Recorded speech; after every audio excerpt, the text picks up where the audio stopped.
Hello, it's Adrian here from Arcade Attack, and today I want to talk about the N64. I have so many fond memories of this amazing console, this 64-bit beast. When I was growing up, I used to work at Littlewoods, a clothes store really aimed at old women, and I was paid £3 free an hour. I must have been around 16 or 17 at the time, and boy, I was working for pennies back then. Saying that, I was desperate to save up for the latest console to hit the market, the Nintendo 64. About £300, couldn't afford it. £200, still too expensive. And I remember it like yesterday. Boom! Around November time, an advert came on TV, N64 down to $99.99 with GoldenEye included. I looked at my paycheck, just had enough money saved up, and I went to H&V the very next day and I bought the console with my very own hard-earned cash. So I thought it'd be quite fun to look back on that console and check out 10 of the most rarest and expensive games on the console and whether I am lucky enough to own any of those. So guys, sit back and enjoy the top 10 rarest N64 games. Nintendo 64, the fastest, most powerful games console on Earth, now at $99.99. In 10th place we have Worms Armageddon. Team 17's classic turn-based title gets the full N64 treatment with this fun and explosive installment. You control a team of 8 destructive earthworms aiming to defeat an opposing team using a huge array of weapons. Worms Armageddon was released on many other platforms, with many calling it the definitive Worms title. However, getting your wormy mitts on a loose cart will cost you around £175. However, finding a box version will set you back anything up to around £500. So your chances of finding a copy?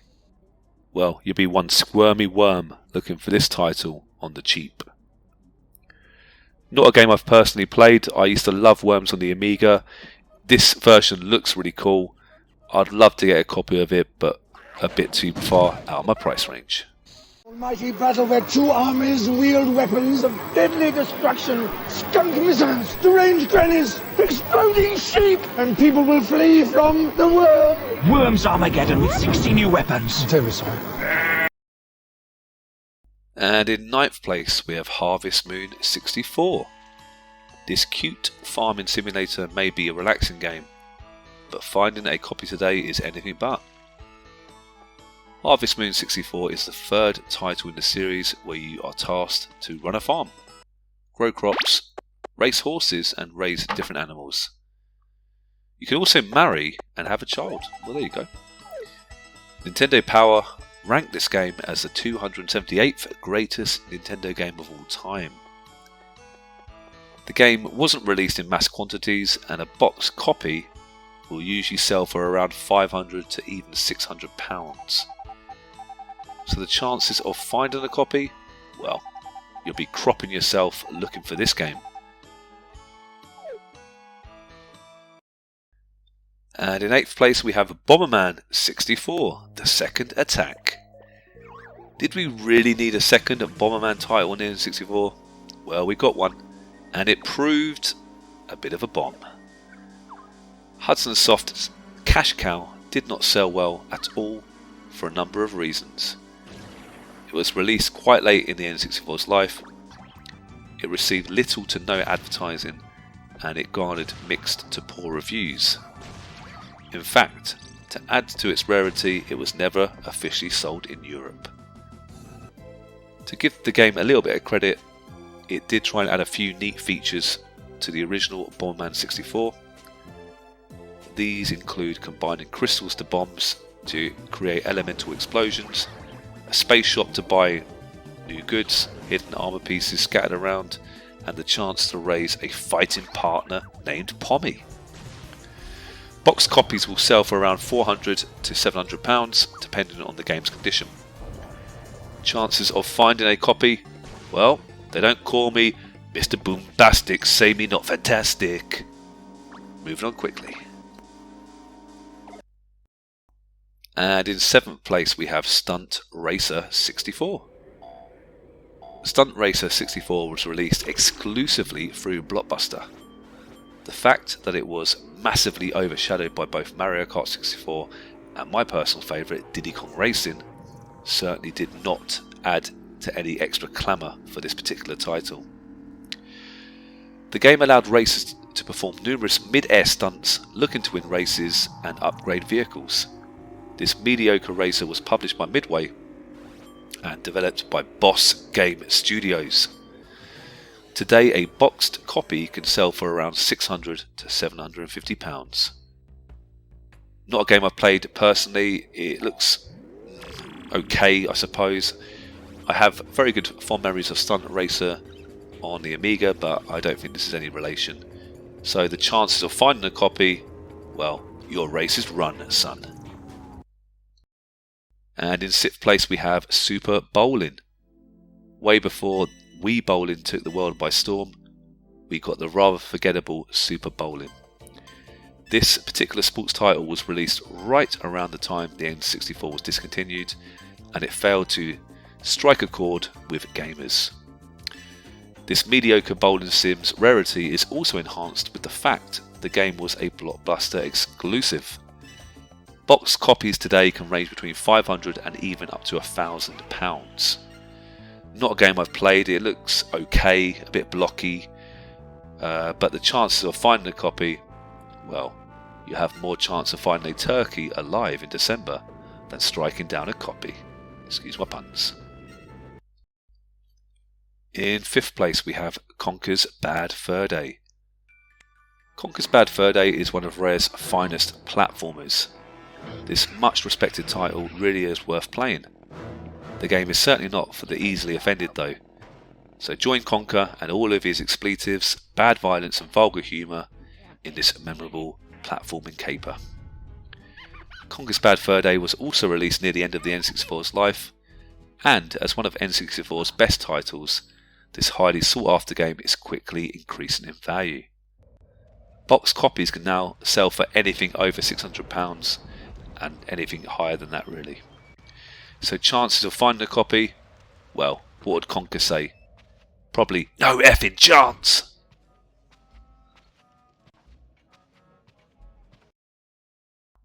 In 4th place we have possibly my favourite game of all time, Zelda Ocarina of Time. But ladies and gentlemen, before you start jumping up and down with joy, checking out your N64 collection and raising your copy and go, yes, I'm rich, I'm specifically talking about the Collector's Edition. The Collector's Edition of one of the best games ever made is now worth a small fortune. Zelda Ocarina of Time really did help shape future actions/adventure games forever. The game's legacy and impact can never be debated. The Collector's Edition doesn't offer gamers too much extra though. All you get is a special gold cart and a box with Collector's Edition printed over it. This particular version of the game was available during a very small window at the game's initial launch, so obviously only a few were sold. Today, a box copy will now fetch you upward of £1,000. So the chances of finding a copy, well, you'll deku regret not buying this on launch day. In 3rd place we have Zelda Majora's Mask, but the rather rare, not for resale, grey edition. Another classy title which on paper isn't rare at all. Majora's Mask takes Link on a morose and daunting adventure to stop the moon crashing to Earth and looking to save humanity. This dark Zelda title isn't for everyone, with the 3-day cycle limit certainly splitting the room. The grey not for sale retail sticker adds a lot of extra pounds or dollars to the game's worth. Very few copies of the not for resale edition were ever released. So if you own this particular item, well, the last copy was sold for over $1,000 in 2016. So how much would one sell in today's market? Well, your guess is as good as mine. The chances of finding a copy, well, you've met with a terrible fate hunting down this game, haven't you? And in second place we have another classic and favourite N64 title. I'm talking about Rare's GoldenEye. Always keep an eye open for any N64 game boasting a not for resale sticker. It really does make that version of the game a lot rarer and worth a lot more money. Arguably the rarest and most sought after not for resale N64 game is the legendary GoldenEye. This amazing FPS title helped shape the genre for future games and really is one of the best games on the console. Originally, the not for sale titles were sent to stores to use as demos and offer customers the chance to test certain games. They were never meant to be sold directly to customers, with many copies being destroyed or sent back to the suppliers. This title sells for anything over £1,000 and it is well worth keeping an eye open for. Saying that, the chances of finding a copy, well, you may have around a 0.07% chance of finding this particular game. And the rarest N64 game ever released is Clayfighter Sculptor's Cut. Clayfighter Sculptor's Cut is an updated version of Clayfighter 63 1/3. This game was originally a rental exclusive at Blockbuster and was never meant to be sold to customers. It is rumoured that only 20,000 copies of this game were ever made. The game's poor reviews didn't help the demand for this title and it was quickly forgotten about. A fully boxed edition of this extremely rare game can now sell for up to and above £4,000. So the chances of finding a copy for this pursuit, the first cut is the deepest. Sorry about that very bad joke. Before I go, it's just worth mentioning a few other rare and expensive N64 games that you might have. So if you have any of these titles, again, they could be worth a pretty penny.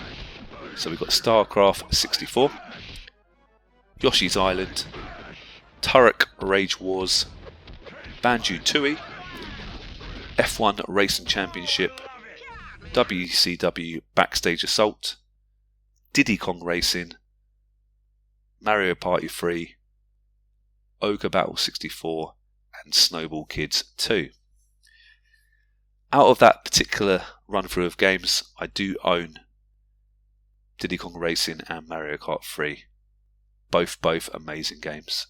So guys, thanks for watching and I hope you enjoyed that rundown. If you think I've missed any rare or expensive games on the N64, please comment below. Appreciate your time. Thank you. Bye bye.